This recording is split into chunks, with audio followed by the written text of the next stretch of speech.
Hello, everybody. This is going to be a quick demo on how to get around data races and atomicity races. And so I'm going to take this sequential program that's perfectly fine and convert it into a parallel program and then handle the problems that come with that.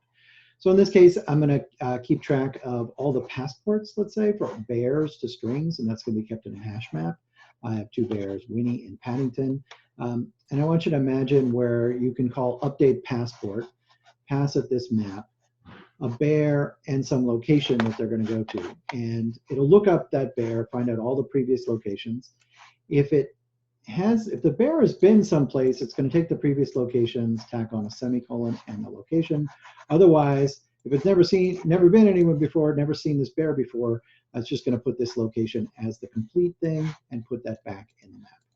And so if I run this program, it's perfect. It's a sequential program. You see the end result is Paddington has been to Peru and London, and Winnie has only been to 100 Acre Wood. And I can run this program as many times as I want, and it'll always come up with those associations. So let's say I want to convert this to a parallel program. First of all, there's launch app. This is something that you never have to do because the tests are always doing it for you. We're going to launch a v5 app, and I'm going to sort of add throws declarations. These are interrupted exceptions, which is if something canceled. An execution exception is just something you always have to handle when you do something that could have a join in it.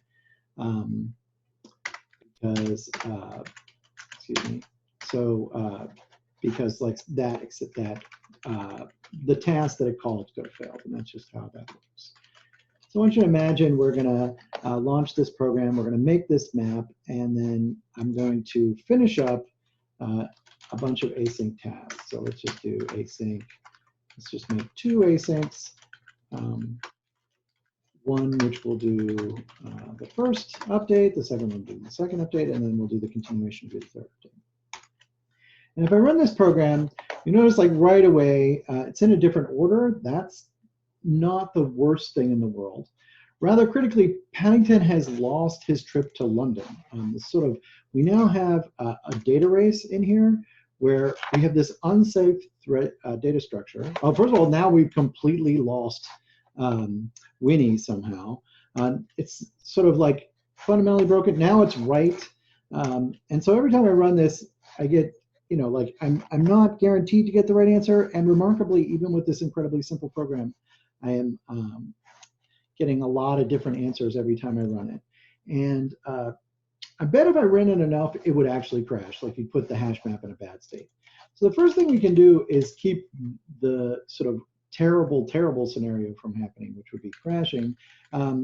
Java has added a bunch of these thread safe data structures here.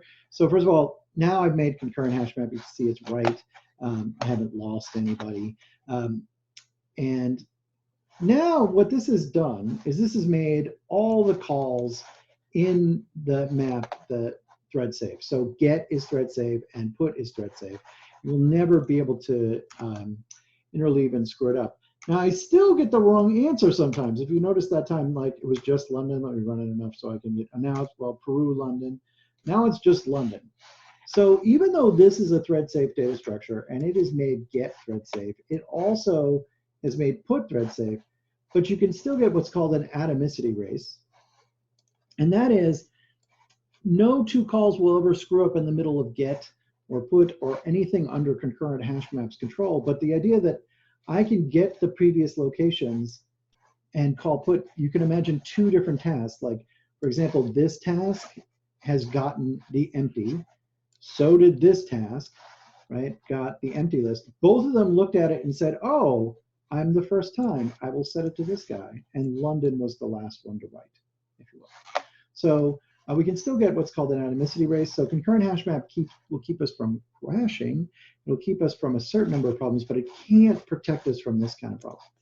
So what they've done is added a method called compute. They have a bunch of things that sort of handle this. And now we're going to give a remapping function that goes from unused key, like this is going to be, the key up here, it's going to be the same thing, and previous value. And if we pass a remapping function to them, instead of calling get then put, which is not atomic, if we call compute, which it can also make atomic or make thread safe, if I do all my work in here, I just simply return what the next locations are. Oh, prev locations. So we're going to call this prev locations. Okay, so I have the previous locations also defined there because it's old. I was the old get. So now if I run it every single time, now the Paddington Winnie location might be different, but passport map will never lose. Will always be Peru and London. It'll never lose any of these locations. Okay, and so that is how we can use both concurrent hash map combined with this rather critical compute method that passes a remapping function to it so that it can keep everything in concurrent hash map's control so that it can make that atomic.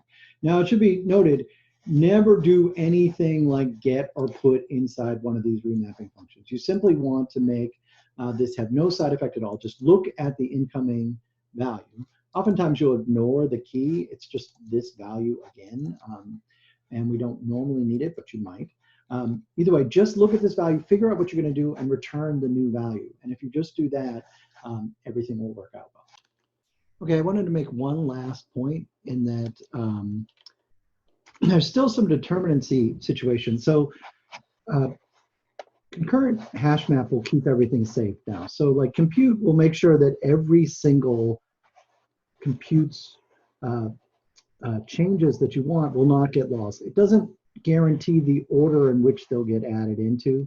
And also doesn't guarantee, you know, that the internal structure of the map may change. So the key set, since hash map is not ordered, it might be different. So there's still sort of, it won't necessarily produce the exact same output, but at least in this situation, the map will never lose any of the things that you put into it, so you won't get the atomicity risk. So if I ran this enough, I just noticed it went from London to Peru to London. That's sort of a thing that can happen in this case. A lot of times, and now we're back to Peru, London. A lot of times that's perfectly fine, that's correct. And it all depends on what your definition of correctness. Oftentimes, a concurrent hash map combined with compute will give you your a correct answer if you don't mind about the order in which everything is put in. Certainly leaving it as the get and put oftentimes produces the wrong answer because you lose entire values, but often with concurrent hash map and compute, you can get the job done.